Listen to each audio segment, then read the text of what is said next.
There are worrying signs for China in the midst of its trade war with the United States. The country has posted its weakest industrial output data in 17 years, coming in much lower than expected in July. Chinese retail sales growth also missed expectations as well.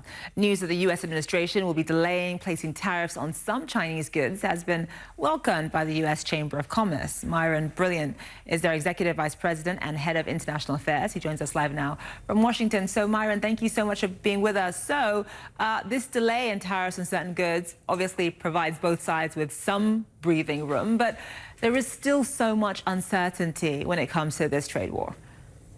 Zane, that's right. First of all, we welcome the news. It was a good step in the right direction. But we have to remind ourselves there's still $250 billion worth of goods subject to tariffs, plus what's happened with China in terms of its retaliation. So there's a conflict here that has to be resolved. So while it was a step in the right direction to delay taking further action on tariffs with respect to consumer goods that would hit consumers during the Christmas season, we welcome that news. It's only the first step. We need to get these talks back on track.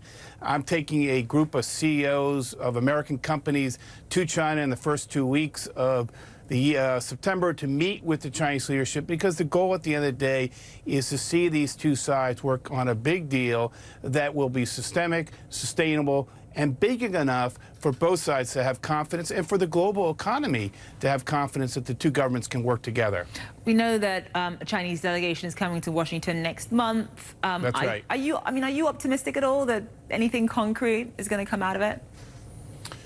I think it's positive that the two sides are going to resume the negotiations. There's been talks already between the two sides, but we need concrete confidence-building steps.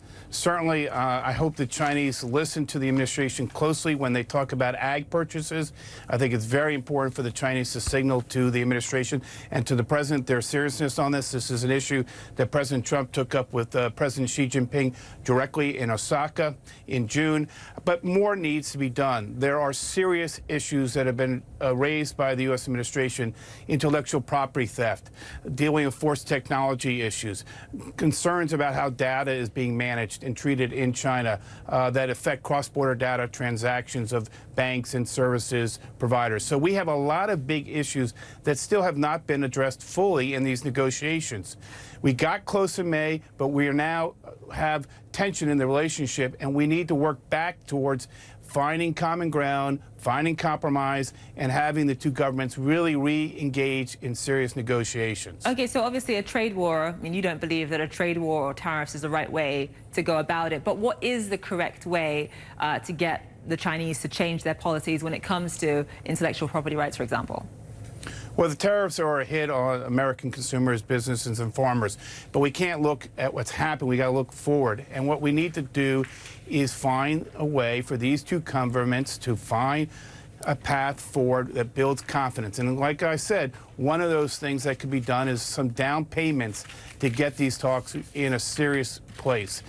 Agricultural purchases is one way to do that. There are other things that we're talking to the administration about, and we'll also convey some views to the Chinese directly. But at the end of the day, there has to be the political will. And there are geopolitical challenges in the relationship right now, and it's going to require the two presidents to make the investment, to talk together, to encourage their teams to be back at the table. Escalating tensions on technology issues or in other areas is going to be counterproductive to the two governments working together to address serious challenges that we have with their unfair trade practices.